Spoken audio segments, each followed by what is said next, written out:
നബി സല്ലല്ലാഹു അലൈഹി വസല്ലം തങ്ങൾ പരിചയപ്പെടുത്തിയ മുഫ്ലിസ് എന്ന് പറയുന്ന ഒരാളുണ്ട്, അറിയോ? എല്ലാം നഷ്ടപ്പെട്ടവൻ, കണ്ടമാനം സുഹൃതങ്ങൾ ചെയ്തവനാണ്. പക്ഷേ അവന്റെ ജീവിതകാലത്ത് ഒരുപാട് മനുഷ്യരെ അവൻ ഉപദ്രവിച്ചിട്ടുണ്ട്, നാക്കുകൊണ്ടും പ്രവൃത്തി കൊണ്ടൊക്കെ. അങ്ങനെയുള്ള ആളുകൾ പരലോകത്ത് വരുമ്പം ഇതെല്ലാം പടച്ചവൻ തിരസ്കരിക്കും. അങ്ങനെ ഒന്നുമില്ലാത്തവനായി, നഷ്ടം സംഭവിച്ചവനായി, സ്വർഗത്തെ നിഷേധിക്കപ്പെട്ട് നരകത്തിലേക്ക് വലിച്ചഴക്കപ്പെടും. അങ്ങനത്തെ മുഫ്ലിസ് ഉണ്ട്. ഇതിൽ സ്പീക്കറും സ്വലാത്തും ഒക്കെ ചെല്ലി നിങ്ങളെപ്പോലുള്ള ആളുകൾ കുടുങ്ങും. നിങ്ങളുടെ മരുമക്കളാന്ന് പറഞ്ഞ് നിങ്ങൾ വിദ്വേഷം കാണിച്ചിട്ട് കാര്യമില്ല. അവർ മനുഷ്യരാണ്, അവർക്ക് മനുഷ്യന്റെ പരിഗണന കൊടുക്കണം. അവരുടെ തൃപ്തിയും പൊരുത്തമില്ല നിങ്ങൾ സ്വർഗത്തിൽ കിടക്കുമെന്ന. അങ്ങനെ ഒരു ഇസ്ലാം അല്ലാഹുവിന്റെ ഭൂമിയിലില്ല. എല്ലാ മനുഷ്യർക്കും ഒരുപോലെ പരിഗണനയുണ്ട്. നിങ്ങൾ മാതാപിതാക്കളായതുകൊണ്ട് നിങ്ങൾക്ക് മാത്രമേ മഹത്വമുള്ളൂ നിങ്ങൾ വിചാരിക്കണ്ട. നിങ്ങൾക്ക് നിങ്ങളുടെ മക്കളോടും മരുമക്കളോടും ഒരു ബാധ്യതയുണ്ട്.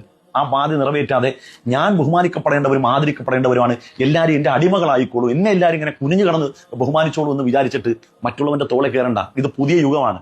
അല്പമൊക്കെ മര്യാദയാകാം. മര്യാദയായില്ലെങ്കിൽ ഇപ്പോഴത്തെ കാലത്തെ പെൺകുട്ടികൾ നന്നായിട്ട് മറുപടി പറയും.